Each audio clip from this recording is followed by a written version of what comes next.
My name is Peter Ullian, and I'm a playwright and a librettist.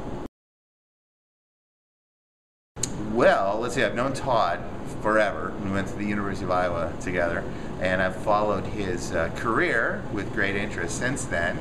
And of course, he's very excited about this program and has told me a lot about it. So I've been very intrigued to see what he's doing here and what the students are doing here. So Todd invited me to come down and be one of the guest responders, and I was delighted to do it. I think the work's been really terrific. It's been really diverse. It's been a bunch of really different stuff. So real different styles, real different sensibilities.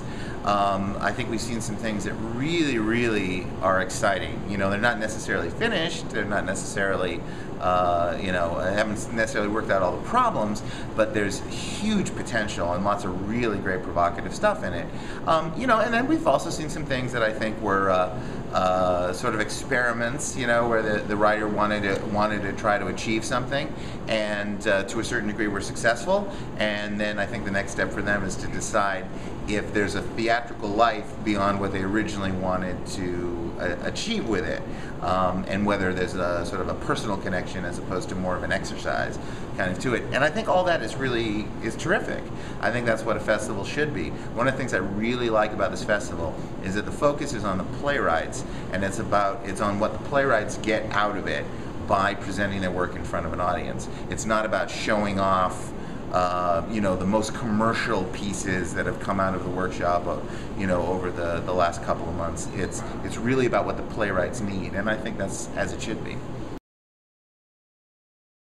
See, I'm fond of saying that I know three things about playwriting after doing it for 20 years or something. One is that all action is conflict, all structure is plot subplot, and I forget the third thing.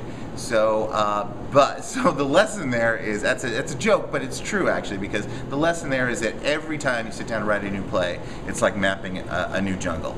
And certainly what you've learned will help guide you, but you're never going to crack the formula, because every play requires a new formula. So be prepared for that and be open to that.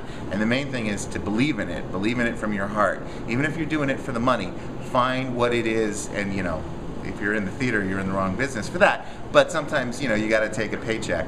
But find what it is about it that speaks to your heart, because otherwise you won't be able to do good work. And you can find that. You'll find that even things that come from somebody else, a producer, or somebody else wants you to write a piece on a certain subject, you can find something that you can really relate to, and that's your emotional way in. And once you find that, you can do it. And the other thing, just practically, I would say, is find a way to earn a living that you feel good about.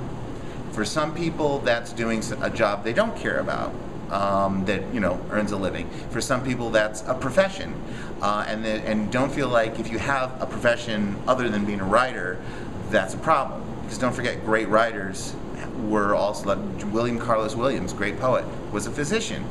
T.S. Eliot was a publisher. So you can have a profession that you feel proud to do, and that helps you earn a living, and still be a writer. Or you can do something that you don't care about that pays the bills, and whatever is good for you. But find something that you don't hate doing, because while playwriting is a career, and you should think of it as a job and as a career, it is a career where there's ups and downs, and so you gotta find a way to smooth over those ups and downs, and find ways to allow you to continue writing. So find something that you don't hate doing, whether you care about it or not. Don't hate it, because then you'll really drive yourself crazy if you have to do a job that you hate in order to continue to write.